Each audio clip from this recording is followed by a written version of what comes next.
Hey there guys, welcome to Dino's Vault once again. Today I'm checking out the new color schemes that have been launched for the Honda CB Hornet 160R.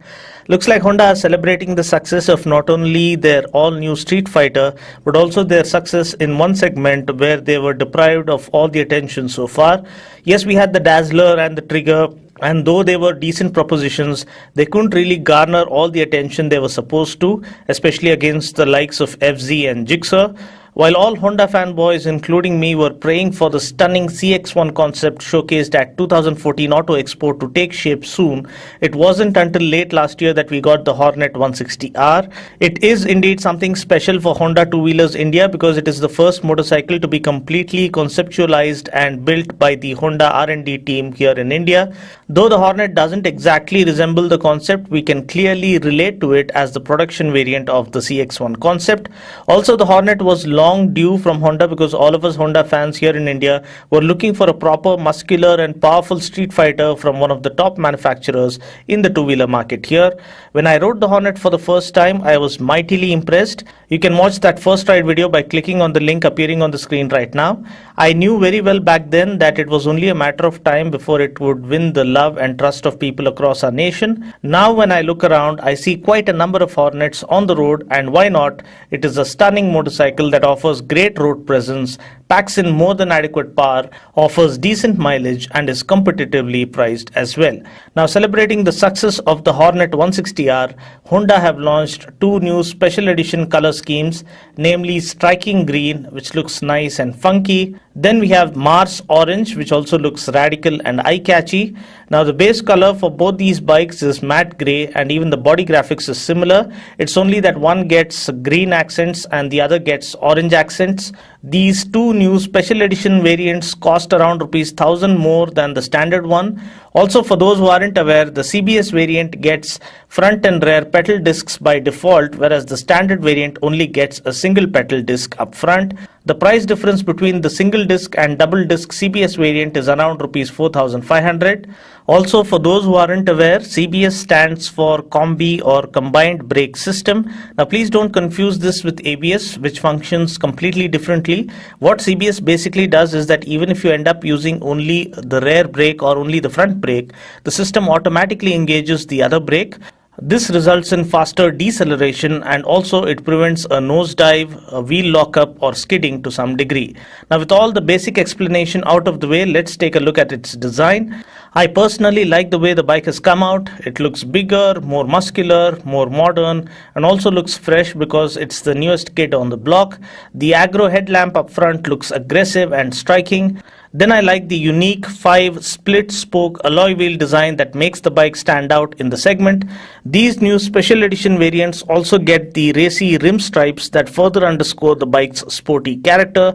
I love the solid muscular tank design, which makes the bike look bigger. I also like the black accent on the tank, which lends the bike a more modern look. The side panels extend all the way to the back, giving the bike a sleeker look. I also like the short stubby exhaust, and the heat plate for the special edition variants is all black as opposed to the silver color one on the standard variant. Coming to the tail section, the split grab bars and the X-shaped tail lamp design looks radical and new age. The seat is nice and spacious for the rider as well as the pillion. I believe the Hornet offers the longest seat among its rivals. The switchgear could have been of better quality. We do get a high beam flasher, but we still don't get an engine kill switch. Another good thing about the Hornet is that we do get a Kickstarter along with the push button start system. Also, I like the all digital speedo on the Hornet. We get a speedometer, odometer, tachometer, 2 trip meters, fuel gauge and a clock. Talking about the engine specs, powering the Hornet is an air-cooled 4-stroke single-cylinder 162.71cc engine that puts out a max power of 15.88 PS at 8,500 RPM and 14.76 Newton meters of torque at 6,500 RPM. This comes mated to a super slick 5-speed gearbox. Taking the bike out for a spin, I must confess this is where the Hornet really outshines its competition. It is the most powerful bike in its price range, barring the likes of AS 150, which classifies as a tourer. Ground clearance is 164 mm, which is more when compared to that of the Gixxer or FZ. Saddle height is 790 mm, which is manageable for shorter riders as well. It has the longest wheelbase of 1345 mm, which translates into better high-speed stability. The kind of power and refinement and flickability and stability the bike offers is something you need to experience for yourself.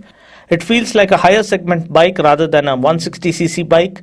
The acceleration is smooth, the engine is nice and responsive and super refined, the clutch feel is very light, the gearbox operates smoothly as well, the handlebar is perfectly positioned and so are the rider foot pegs. Together they offer the ideal seating posture for a street fighter. The seat is nice and comfortable, the throttle response is amazing. Overall, one test ride is all that it takes for you to fall in love with this bike. Talking about the brakes, we get a 276 mm pedal disc up front and a 220 mm pedal disc at the back for the CBS variant. The standard variant gets a 130 mm drum brake at the back. I rode the standard variant and the brakes were decent enough. Talking about the suspension, we get telescopic forks up front and a monoshock at the rear. The suspension is slightly stiffer to prevent easy bottoming out while riding with a pillion on board. Also, stiffer suspension results in better performance and greater stability at higher speeds. Talking about the wheels and tires, we get 17-inch wheels with tubeless tires. We get a 100/80 tire up front and a 140/70 tire at the back. Fuel tank capacity is 12 liters, which I guess is not bad for a street fighter. Mileage claim is around 59 kmpl, but the guys at the dealership told me that the owners are getting close to 50 kmpl, which is very impressive. Again, extracting good mileage depends on how we ride and other factors, so please feel free to go through my mileage tips video link appearing on the screen right now. Price ex-showroom Hyderabad for these special edition variants is rupees 82,794 for the standard variant and rupees 87,295 for the CBS variant. Please note that the special edition variants cost around 1,000 rupees more than the solid color variants. So that's pretty much it for now. I just hope you found this video useful. Until next time, this is Dino saying ciao. Take care, God bless and ride safe.